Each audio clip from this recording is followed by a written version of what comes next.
10 kilo बर्फीची order आहे, 10 किलोची, आणि ती पण प्युअर गायच्या दुधातली. हा. काय 10 किलो बर्फी? 10 किलो बर्फीचं काय करणार? काय करणार? अरे सगळ्या नातेवाईकांमध्ये वाटणार. मी पण विचार करतील की प्युअर गायच्या दुधातली बर्फी वाटली. अरे तुझा भाव बसलाय ना. अरे मी करतो मदत तुझी, काय टेन्शन घेऊ नको.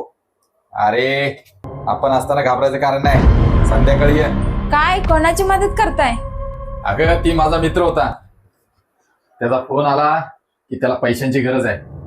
आजारी असल्यामुळे कामावर दिवस पण भरले नाही त्यानं, पगार पण कमी झाला.